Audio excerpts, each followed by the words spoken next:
MTGandME, this is Charles. The following video has been prepared as part of the CreaYTors competition, where 4 up-and-coming YouTubers are duking it out to be declared the champion, while learning tips and tricks to improve their videos along the way. In the end, there will be only one, but for this challenge, each competitor has been asked to prepare a video consisting of the top 10 artworks in Magic. So let's check out some cards that might be downright terrifying.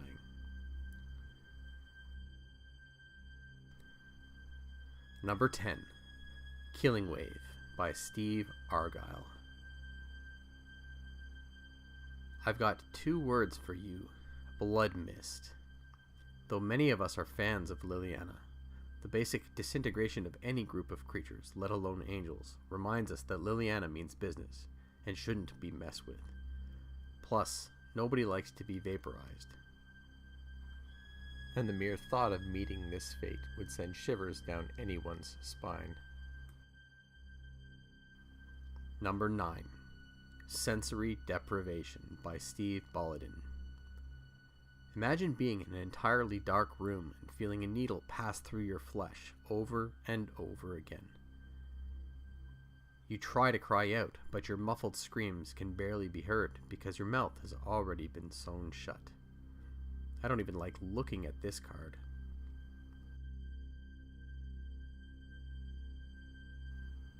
Number 8, Treacherous Urge, also by Steve Bolladin.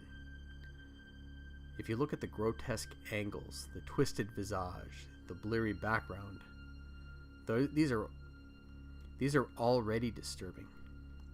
But once you notice this guy is literally cutting himself in half against his will, it settles in as a mentally terrifying card worthy of any top 10 list.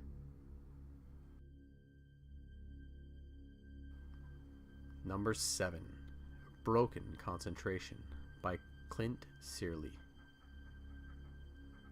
There's definitely something to be said for having a well-grounded outlook on life. Broken concentration, though, makes you try and focus on what is real and what isn't, which is hard when you've lost your mind. There's just something about his teeth that sends a shiver down your spine.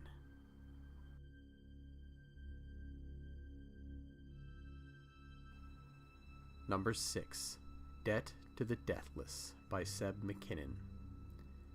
What can you really say about this card? The misty, ethereal haze adds significant atmosphere to the unusually shaped flying figures, who are spewing blood from their face holes, which a 3-headed skeletal spirit is using to rinse their claw-like appendages. This card is both grotesque and disturbing.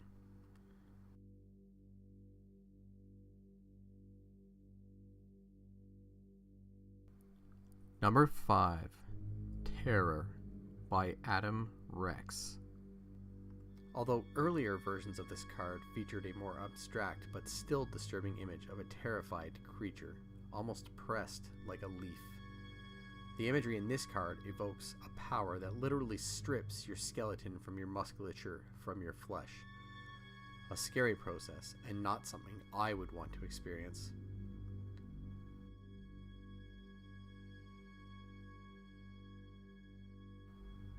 Number 4, Plagiarize by Jeremy Jarvis. Dehumanizing the human form through abstraction is what really pushes this one over the top. Look into those eyes, mells of this guy, but don't stare too long if you want to sleep tonight. And if you do happen to catch its eye, be sure to take note that it seems as surprised as you are.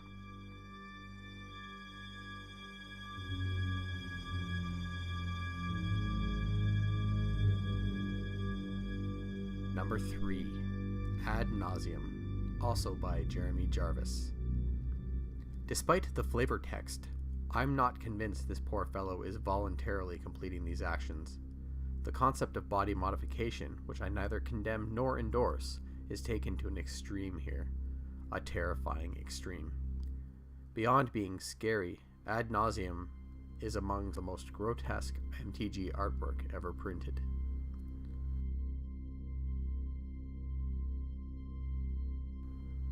Number 2, Brain Maggot by Dave Kendall. Who doesn't like a cute, cuddly, razor-toothed, barbed, slimy, bloody purple worm? especially one that's burrowing out of your ear.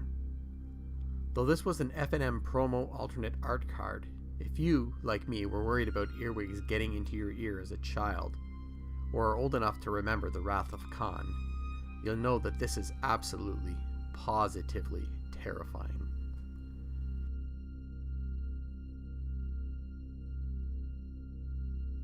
And the number one scariest card in Magic the Gathering is Damnation by Kev Walker. I know, Damnation seems innocuous enough. At first glance, it looks like a black blood moon with some wispy gray clouds floating in the air, until you look closer. Only then can you see the literal end of the universe, a veritable hell on earth, or whatever plane you happen to be on, with bodies everywhere, on pikes, in huge piles. And they're all being sucked into that black void. Truly, a thing of nightmares. I hope you enjoyed Team MTGandME's submission for round 2 of the CreaYTors competition. You can follow the competition on Twitter or on the CreaYTors YouTube channel. And don't forget to support your favorite channel.